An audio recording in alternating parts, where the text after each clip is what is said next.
Welcome to the Growing Your Financial Business the Woman's Way podcast. I'm Robin Crane, and I was a financial advisor for over a decade. But before that, I was a singer-songwriter. And now, even as a mom of three with a teenager, toddler, and a baby, I run a seven-figure business helping women in financial services grow their businesses and make a bigger impact. In this podcast, I'll bring you financial advisors, industry influencers, and highly successful entrepreneurs to give you innovative strategies designed for women. So get ready to learn how to get in front of the right people, get more ideal clients, and be able to grow your ideal business so you can live your ideal life. Welcome to Growing Your Financial Business the Woman's Way. I'm Robin Crane here with Katie Burke. And Katie is the owner of Method Financial Planning and co-owner of Equita. Yeah. And she has built successful businesses and has been in the financial industry for over, 15 years? Yeah. Over 15 years, supports women and is here to really share some of the systems and collaborative strategies and support that she uses to help other women succeed in the business, to really help them grow the business and build the business that they want. So welcome, Katie. Great to have you here. Thank you. I'm so happy to be here, Robin. Yeah, it's awesome. So yeah, tell us a little about the two different companies. So everybody knows, listening here knows what you're doing and kind of what you've built that's been so successful. Yeah, so I started Method Financial Planning, which is a fee-only financial planning firm, back in 2015. I had been in the industry at that point for about a decade, working for larger financial institutions, a larger registered investment advisory firm in California. And after I had my son, realized that, being able to juggle the career I wanted while being the mom and having the family I wanted wasn't really matching up at the time. And I also had a specific focus on who I wanted to work with for my clients. And so it seemed like to me, the best way to do that was to start my own firm. So started Method and really starting to build that business I wanted. 2 years in, I realized that I wanted to continue to grow my business and I needed some additional support, some systems, the options that aren't always available to the small financial planning firms. So I met another financial planner, Bridget Grimes. So she was living out in California. I had this time moved back to Philadelphia. And we started talking because she had her own firm as well. And we both wanted similar options. We wanted to be able to offer our clients the services and support that they felt like they had a huge institution behind them, that they were with this big financial firm, but just working with us, having the personal touch of I work, Katie's my person, but I have all of these systems and support behind her and her business to support me as a client to reach my goals. And through this discovery process of months and months of work of talking to vendors and figuring out how we could do this while keeping our firm identity separate, because Bridget works with different clients than I do at Method. And we wanted to make sure I'd spent time and energy on branding and my website. And we didn't want that muddled together. We really wanted to keep our focus. So months and months later, we came up with the idea for Equita Financial Network. And in that process, realized that not only could Equita benefit my firm and Bridget's firms, but could also benefit other women that were in the financial planning business or that wanted to break away and have their own financial planning practice. And so that is how Equita was born about a little over 2 years ago. Wow, it's only been 2 years. You're just a little baby in Equita. It is. So what exactly do you do then? How does that work? And what kind of systems do you have for women financial advisors and women in the industry? So we provide basically everything that's the backbone to running their business, everything from CRM, performance reporting, all the nuts and bolts, the portfolio management oversight, a trading solution that is a really thoughtful way for the advisor as well as the client to work through the portfolio process.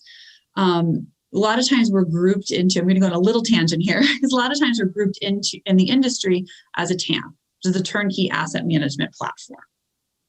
While we offer a lot of the same types of solutions to all of our members at Equita, we have a lot more thoughtful process behind, we don't have a robo advisor platform supporting our investments. We have a person, we have a team.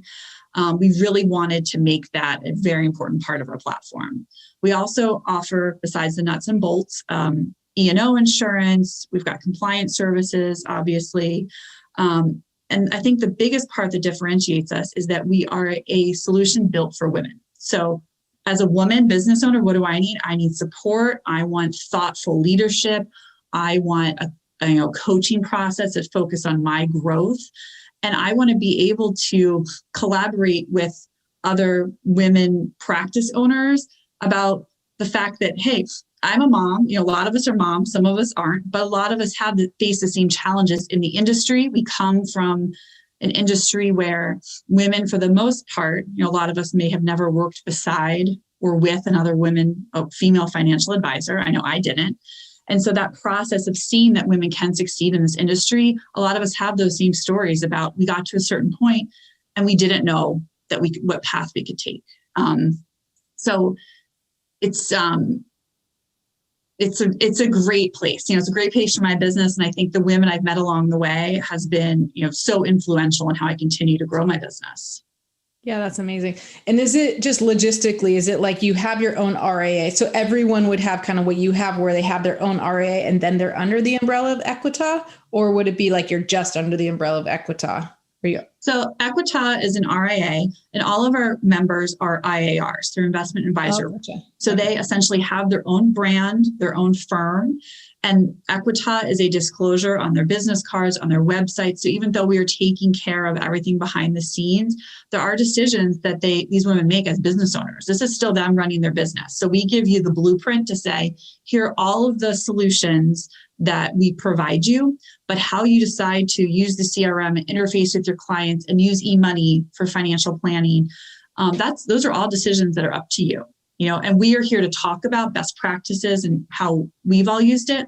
But every time there's a discussion about it or we have a new advisor join, they bring all of the knowledge from their past. And everybody has a different way of doing it. And I think that the power of that mastermind is awesome. And it makes me feel like I'm not just sitting back saying, this is the way I've always done it. I'm going to continue to do it this way. I never, ever want to say that. And this group allows me to never feel like that. It's always evolving talking to these women. Wow. And how many women do you have now part of There's it? 7 of us. 7. Oh, across the country. If you get in now, you get right at the beginning or before this explodes. No, that's amazing. That sounds so great because community is so important. And I think for sure being in the industry with so many men and it being so male dominated, not having women, like you said, at your side to talk to discuss, to even be in a community with, to bounce ideas back and forth with each other, all that stuff like that is so valuable to have so that women can grow faster. So what kind of systems and what kind of things do you actually do as part of that to help women and grow together to be able to build their business or businesses? So I think that, again, the sharing of the best practices. So not only providing them with, you get a subscription to, the CRM, performance reporting, eMoney financial planning software, the relationship with the portfolio team, the coach, I think is a huge part.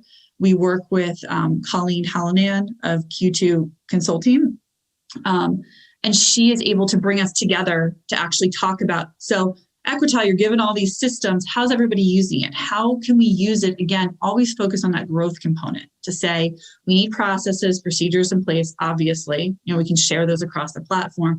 But more than that, one of my goals this year for my practice at Method that we talk about in these growth calls is that I want to have a content calendar for my client meetings so that I know how to best share and feel like I have enough touch points with all my clients throughout the year in a really scalable way.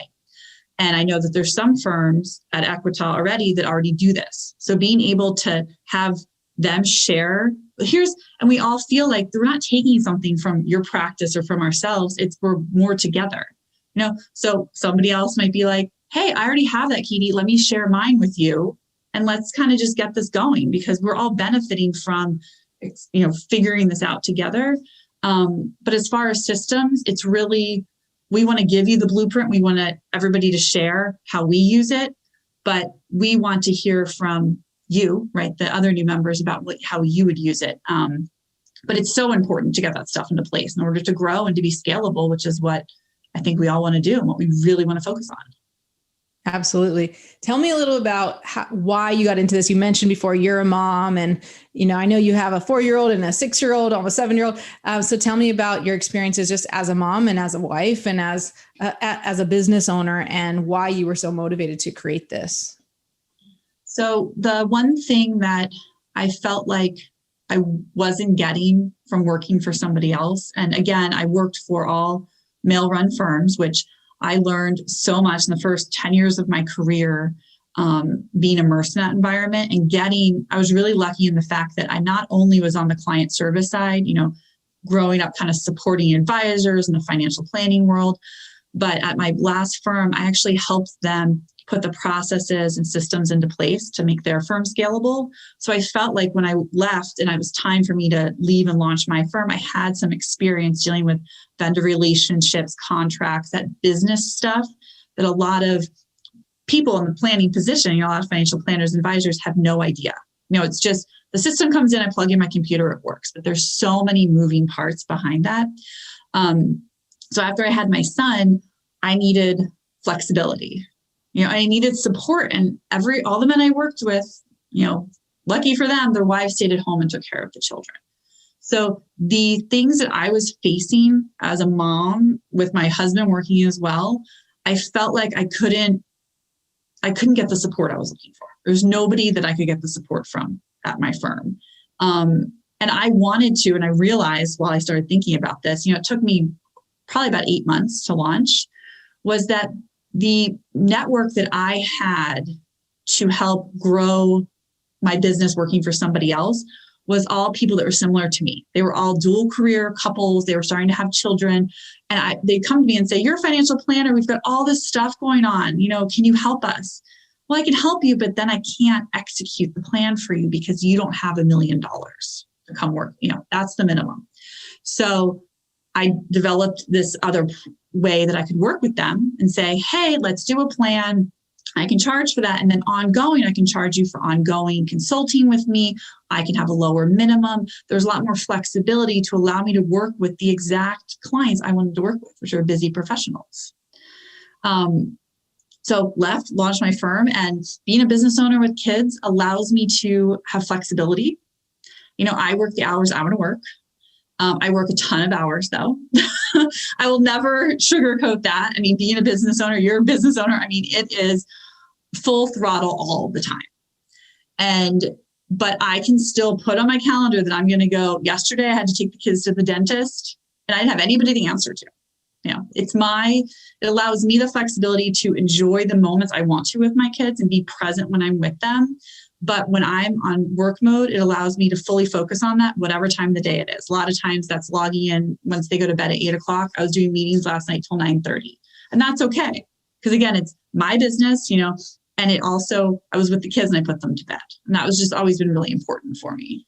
Wow. My kids don't go to bed that early. That's like, what would that be like? My son, he's almost 3. He goes to bed around 11. It's my fault. I know. But similarly, I can really relate to that because we get to create that, because I actually don't work in the evenings, but I'm done by the latest by 6. And then, I would be sad if my kid went to bed at 8:00 because I wouldn't get to spend as much time with him. So I'm also sad he goes to bed at 11, but I also like it, to some degree. It's a lot of fun. But then I also don't go to work until about 10:30 because I play with my kids in the morning and then I go to tennis and all this stuff. So I think that flexibility is huge. And there's the joke out there, you've probably heard, it's like, when you become a business owner, you get to work any 100 hours a week you choose. It's like, you're still working a lot, but you get to choose when you do work. But I think what would be really scary for me, and obviously I've taken a lot of leaps myself, but when I was an advisor, and I was an advisor for about 10 years, I was at, I kind of similar to what you said, I was an IAR, I was under the other independent firms, but I was scared to really go on my own, to actually leave. It's interesting because you said, I didn't feel like I was getting the support that I needed. And so you had enough under your belt around the systems and the strategies and what you can create. But that's a huge leap to take, especially when you have a kid, and if not 2. Did you have 2 by then? 2 by then. Yes, I can do the math. I just had the one. I got pregnant. I found out I was pregnant with my second right after I quit my job. and then you quit your job and you started your own firm. So how did you have the confidence and just what made you decide to really take that leap to go on your own, not even under the realm of like a company that's going to do compliance and all that and have to take care of everything yourself? And how did you see that as support when you now had to do it by yourself? I think the deciding factor was I was promised different compensation points throughout my career and my time. And it was this little carrot that kept getting dangled further and further down the way. And I was working my 100 hours a week or whatever, my choice of whatever it was that time, 50 hours a week for somebody else who was deciding how much I was worth and how much I should get paid. And I knew that if I went out on my own, I could decide how much I was worth and how much I should get paid. And so that decision, though, is not taken lightly. And every woman that we have had come join the network, it is not hey, I learned about Equita today. Maybe I'm ready to sign tomorrow and move over. A lot of times it is, I want to kind of take this information, digest it, picture myself as to what this would look like, do the business plan, and really understand what I need in order to survive. Is it I need an additional 6 months of income and I'm just going to like bootstrap it and then I'm ready to sign? Because like you said, it's not just launching the practice. Now, while we are giving you the tools that you can plug your computer in, you should be able to say, hey, day one, it's all the decisions leading up to that. Not only obviously the money, but we want women to feel like, when I made the leap, again, I had some experience and I felt like I was at a place where I could do that. Most women I talk to that say, I want to make that leap, but how do I leap? I don't feel like I can do that. You can do it. You need to put the plan in place and you need some place to land. So we wanted to be, and I always said that from the beginning, I want these women to feel like they are not stuck and they have somewhere they can land when they're ready to jump, but they really need to take the time to be ready to jump. But when you left, this was before Equita existed, right? I mean, you didn't have that in mind. That was after. How long after you left or you started your own firm did Equita start? 2.5 years. Okay. So you left and like I was saying, you're like, I didn't get the support. You were obviously underpaid. You wanted to get paid your worth and you felt like you were underpaid and undervalued. So you took that leap, but you didn't have anyone to catch you. You didn't have any net. You didn't have, what you have created now for other women is amazing because now they can take a leap and there's actually a place for them to land. But for you, how did you make that decision? Like because I think, like you said, it's scary for women even now when they have that support. And you said you wanted support and you went out on your own. How did you decide to do that? Or what made, besides just feeling like you were undervalued, was there anything else that was like, I can do this? Or is it just like, you grew up like where you believe anything is possible. And because of that, you're like, I got to do this. I'm just going to do it and give it a try.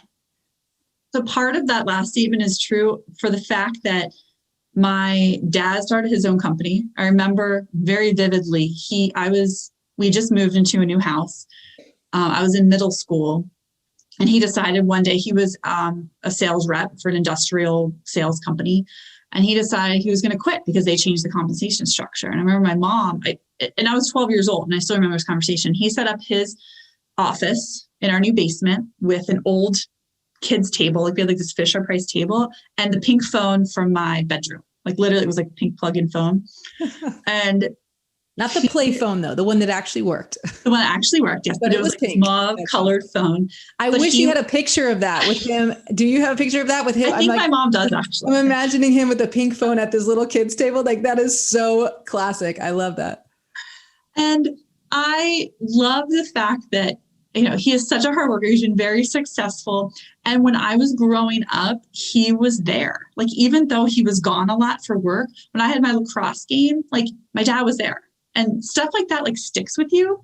My mom is a nurse and she decided to start outside of being a nurse, maternity. She started her own company where she is a breastfeeding consultant, a lactation consultant, and does home visits for people. And this was like, so I see this around my family. And I think I kind of grew up with the sense of, no one's going to pay you.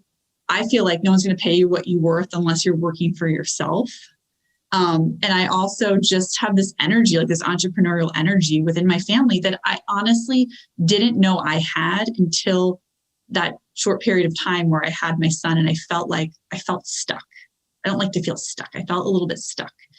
My husband was very supportive. And for months before I made the decision, he kept saying, you can do this. You did it for somebody else. You can do it for yourself. Why are you expending all of your energy for somebody else when you know you can do this? So I had support. When I talk about that support, I didn't have clients I could take with me. I didn't have income that I knew I was going to get right away, but I had family and, their mental and their actual support that I felt like helped me make that final decision.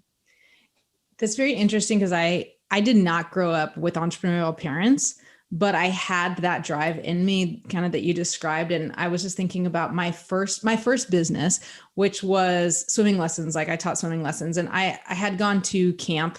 And I actually just didn't ever like the inequity of the way I was getting paid. And I never cared about money so much, but it was this inequity or this feeling like I was not paid my value that always kind of irked me. And I remember just going to camp and I was a counselor and I got paid like $200 for the summer or something like that, and I was like, that really stinks, like I know like they're charging a lot. And when you look back and now, how much camp costs and stuff, you're like, you weren't like getting screwed.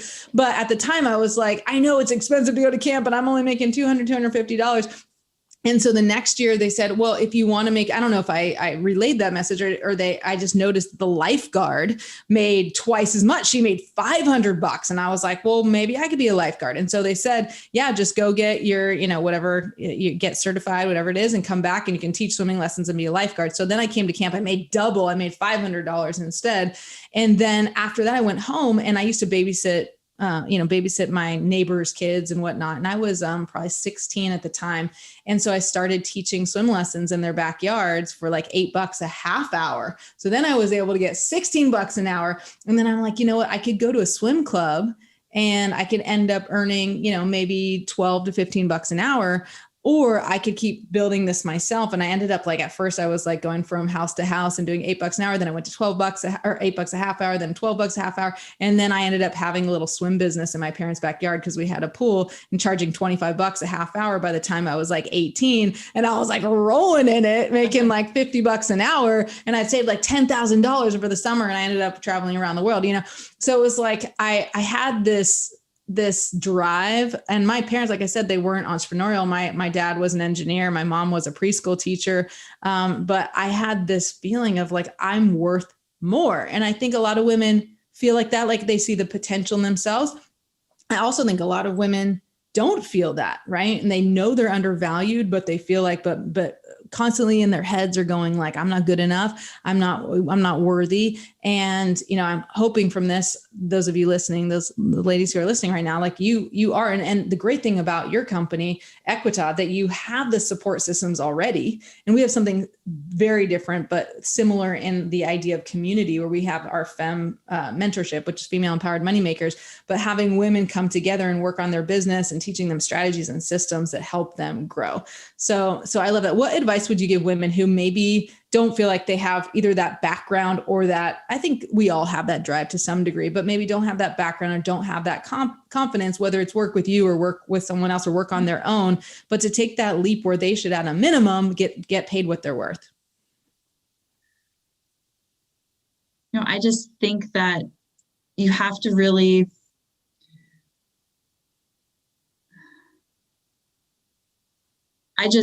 I want women to feel like they do have the power in them to make the decision. Again, not everybody needs to be a business owner, right? Not everybody needs to be an entrepreneur, but just know that your skills and the things that you're providing right now to your clients, to your employer, like you are worth more it makes me, I don't want to see women out there. I talk to so many women in our industry, and you just hear the same stories over and over again that similar experiences happened to me where it was, not feeling like you can get to the level where you want to get to. And I know it's in these women. I know it is. And I just know that there's other women out there. Like you said, you have a community, there's other communities where you feel like if, our community isn't in the right place, like please reach out, find somebody who can mentor you, find somebody at all stages of our career. I think we can all benefit from mentorship. I was very lucky early in my career that I had a mentor who was actually a man. We're not totally knocking the men here. Right. And if he had not stepped in to help me, there was a certain point in my career, if he had not stepped in to help me and vouch for me and let me know that I could do this, as simple of a conversation of that, I would have quit. Was ready to pack my bags and crawl under my desk. And he let me know that I was not going to do that and that I could do this. So there's also, if you're, if anybody is a CFP member, there's CFP mentorships. Or if you're thinking about getting your CFP, there's mentors you can be hooked up with. I just think that we all need somebody to talk to, especially at times when we're trying to make these big decisions. Should I ask for the raise? Should I go for the promotion? Or should I say, I got to go do something, I got to go do this for myself. I think that you need to have those conversations. Yeah. Can you tell me what happened that made you want to crawl under your desk? I'm so curious. Do you remember the story? So I had just started at this larger firm, and they send all the associates away for 2 or 3 weeks to the headquarters in New York, in Manhattan. And it's like boot camp training. And the goal of it is to, break you down, to build you back up their way. And this is, I imagine that this is still done today. So it's very intense, right? And I didn't have a background working specifically in finance. I'd worked for T. Rowe Price, where I did some of the back office stuff, but this was client facing. And so how old was I? 23, 24. And so it was all of these role plays things in front of advisors. And it was just a very uncomfortable. I mean, I look back and I'm like, wow, I'm so glad that I had that, because it made me better in my career, but like, holy cow. So they would call you randomly throughout the day, like as a training call, and you'd have to pretend that the client was on the phone and like what you would say. And I just remember that I was busy doing something else, right? And the phone rang and I didn't do the question the right way. And I was told by one of the higher up managers that maybe I wasn't cut out for this, and, I shouldn't be in the program. And my manager, who was on site with me, pulled me aside and said, I know you can do this. I can see the advisors you work with directly can see that you have a lot of promise. So like, please don't let this like little blip of your career, like define your career, basically. Wow. That's intense. That's like, what do they call it for like sororities and fraternities where they hazing? Yeah. That's what it is. It's like financial planning hazing. I never heard of that. That's intense. It's, I think it's prevalent in industry, especially with advisors, where they're, you're thrown into your training. But as a really young person just entering the field, it was not the appropriate time, I felt like, for me to be doing that. But it's behind me now. We made it. And I don't want I wish other people didn't have to go through that, to realize that they were supposed to stay in this industry. Yeah. I had this dream the other day, and it was about basically just being criticized. And it was actually my friend who I know like really likes compliments, and she doesn't like to be criticized. And I just kept saying to the person criticizing her, and I was like, that doesn't work for Rachel. That doesn't work for her. Like, that's not going to motivate her. And I woke up, like, it was very vivid. And I was just like, whoa, like, and I actually went to tennis, and my tennis coach is cool, but sometimes he's very critical. And I was thinking that doesn't work for me. And I was like, whoa, that was totally a self-reflection dream about how I don't do well with criticism, or being like I like challenges, I'm good under pressure. But when someone's beating me down, I beat myself down enough. I don't need someone else beating me down. But when they beat me down, like, it just does not work to motivate me. And I was thinking, like, most women, and this is kind of like why I say the woman's way versus just doing it any old way. Like, we don't necessarily respond the way men do. And some men, like, that's what will motivate them. Come on, man. Like, yes, drop in to give me 20. Yes. It's like, that's not going to work for me. Like, tell me where, like, that I'm awesome. Tell me I can do it like this guy did for you, which is amazing. Tell me that you see the potential. Tell me that that this is possible. And yes, it's hard. And yes, you're going to have to stretch outside your comfort zone. And yes, it's going to be challenging at times. And that's going to help you because look, you have it in you to make a big difference and help a lot of people. Like, that's what motivates me. So I think what motivates women is different than what motivates men. And no one is truly motivated by the money. Like, even though we're talking about the inequity, like when I was saying, like, whether it's going to teach swimming lessons at a swim club, like where they're making money on me. Like, I just felt like I had to have my own, like the ownership of it. It's not about the money. Like, we're really not driven by the money. That's why actually, I don't know, you know, my book, but it's called Make More Money, Help More People. It's not actually about making the money. It's just that when you make the money, you help more people. And I think that, you know, those women who are here listening, it's so important to recognize that you have to have that inner voice to kind of, there are going to be people who will shut you down. And that's going to happen no matter what. And also, like you said, Katie, is find someone who does support you and love you and see that, you know, you see the potential inside you, because even though we would like to, as women, be able to do it on our own and constantly, you know, be telling us nice things, we have the tendency to beat ourselves up. And so sometimes we need that outside source to kind of give us, hey, throw me the rope, I'll grab on, and then let's get there together. So that's amazing. Tell them where they can find you in Equita, and what's the best place to follow you, all that stuff. Yeah. So on LinkedIn, so Katie Burke, CFP, and Method Financial Planning's on there. My website, methodfinancialplanning.com. So that's really easy. Equita's website is Equita FN for Financial Network. So EQUITA FN.com. You can find us there, and we're always happy. You know, Bridget and I, we're always happy to have a conversation, because again, we're here to support women. We want them to stay in the industry, and, you know, we always want to talk and support you.